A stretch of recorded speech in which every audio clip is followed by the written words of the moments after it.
Definitions को ही continue करते हैं। तो नेक्स्ट जो है वो होगा प्लीडर। प्लीडर का मतलब होता है वो आदमी जिसके पास ये पावर है कि वो किसी और को कोर्ट में, किसी और के लिए कोर्ट में वो अपीयर हो सके और प्लीड कर सके। जिस आदमी के पास ये पावर है उसको हम लोग प्लीडर बोलेंगे। जनरली इस कैटेगरी में आते हैं एडवोकेट, वकील और हाई कोर्ट के अटॉर्नी। ठीक है। उसके बाद आ गया प्रिस्क्राइब्ड। प्रिस्क्राइब का मतलब हो गया इस कोर्ट के अंदर में प्रिस्क्राइब किया गया, तो इस कोर्ट में बताया गया उसी को हम लोग प्रिस्क्राइब करते हैं।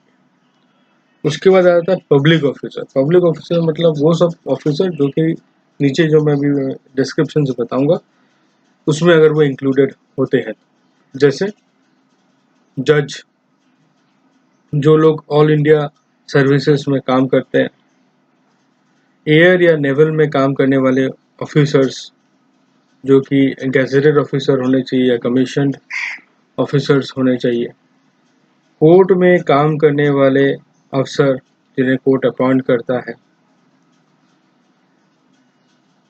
वो पर्सन्स जिनके पास ये पावर होता है अपने काम के सिलसिले में, जिसके पास ये पावर होता है कि वो किसी और को बंधक बना के रख सके। तो ये जो सब लोग होते हैं जनरली जो गवर्नमेंट में काम करते हैं, जो कि सेंट्रल गवर्नमेंट हो या स्टेट गवर्नमेंट हो, उसमें जो लोग काम करते हैं जिनकी नियुक्ति स्टेट गवर्नमेंट या सेंट्रल गवर्नमेंट करती है, उस सभी को ही पब्लिक ऑफिसर बोला जाता है। ठीक है। उसके बाद आ गया रूल्स। रूल्स का मतलब हो गया आपका सेक्शन 122 सेक्शन 125 में बताए गए जो भी प्रोविजंस है। उसके बाद जो शेड्यूल है,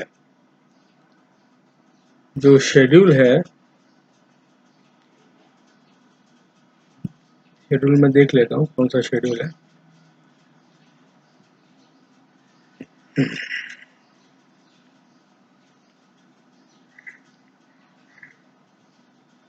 जो फर्स्ट शेड्यूल है उसमें जो बताए गए जो फॉर्म्स वगैरह है उसको रूल्स बोला जाएगा।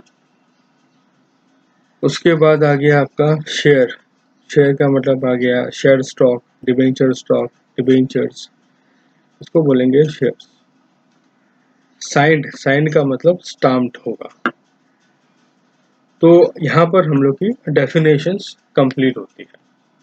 आप लोग को फिर भी अगर कुछ समझ ना आए तो कमेंट सेक्शन में दीजिएगा, लिख दीजिएगा, तो मैं और एक वीडियो बना करके समझाने का प्रयास करूँगा।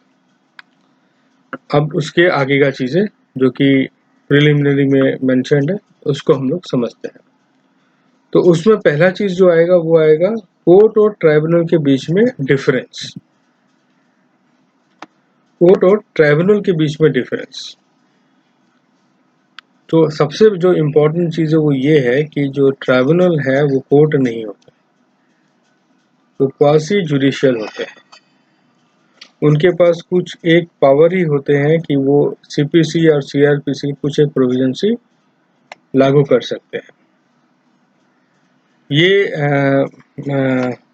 बात बोलना कि जो ट्राइब्यूनल को प्रिजाइड कर रहा है वो जुडिशियल ऑफिसर है इसलिए वो कोर्ट है, ये गलत। तो ट्राइब्यूनल एक्चुअली बनाए जाते हैं कोर्ट का जो भार है, जो बर्डन है, उसको कम करने के लिए। वो कोर्ट नहीं है, ट्राइब्यूनल कोर्ट नहीं होते। उसके बाद जो चीज़ है वो है सेविंग्स।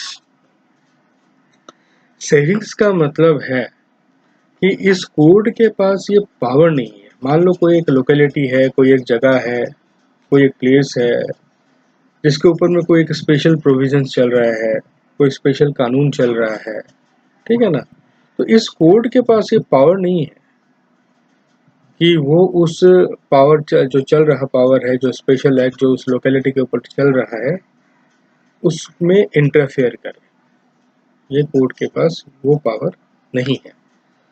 तो यही चीज़ जो है वो सेविंग्स में बोली गई है।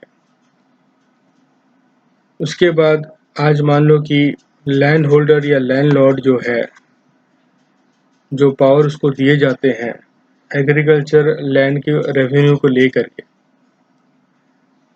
तो उस पावर को भी हस्तक्षेप नहीं कर सकते हैं। ये कोर्ट के पास वो पावर नहीं है।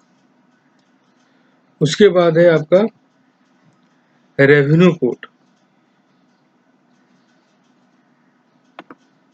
रेवेन्यू कोड को लेकर के ये कोड का क्या है,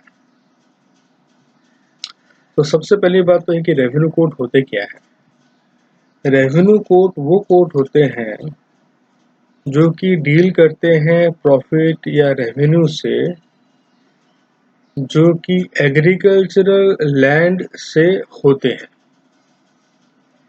एग्रीकल्चरल लैंड से जो प्रॉफिट होता है, जो रेवेन्यू होता है, उसके डिस्प्यूट को लेकर के जो कोड बनाए गए हैं, उस कोड को बोला जाता है रेवेन्यू कोड। लेकिन रेवेन्यू कोड के अंदर में सिविल कोड नहीं आता। जिसके पास भी ये पावर होता है, जो कि रेवेन्यू कोड के पास पावर, रेवेन्यू कोड के पास तो सिर्फ स्पेसिफिक एग्रीकल्चरल लैंड को रेवेन्यू को लेकर ही पावर है, और सिविल कोड के पास तो ये भी पावर होता है, इसके साथ साथ दूसरे पावर भी होते हैं। तो सिविल कोड को रेवेन्यू कोड नहीं बोलेंगे। रेवेन्यू कोड एक अलग ही कोड होता है जिसका पावर ही होता है एग्रीकल्चरल रेवेन्यू या प्रॉफिट से को लेकर के। अच्छा, और इसमें ये बोला गया है कि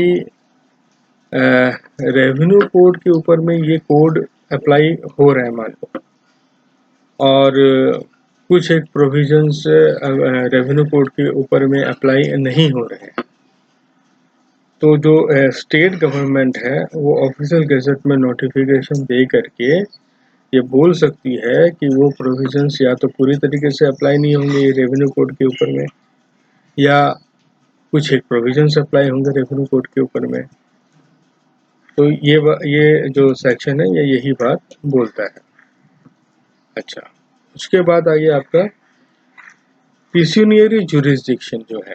पिक्यूनियरी जुरिस्डिक्शन का मतलब क्या होता है, ये हम लोग का लास्ट पॉइंट होगा, पिक्यूनियरी जुरिस्डिक्शन। तो पिक्यूनियरी जुरिस्डिक्शन का क्या होता है कि जो अलग अलग जो कोर्ट है, तो कोर्ट जो केस ले सकते हैं उसके ऊपर भी एक मॉनेटरी लिमिट लगाई गई है। अलग अलग टाइप के जो कोर्ट होते हैं, ठीक है ना, तो उनके ऊपर भी केस लेने की एक लिमिट लगाई गई है, जो कि ये कोर्ट लिमिट लगाया है। वो कोर्ट उस मॉनेटरी लिमिट से ऊपर के अमाउंट वाला केस नहीं ले सकता, या अपने सीनियर कोर्ट से परमिशन लेकर ही ले सकता है।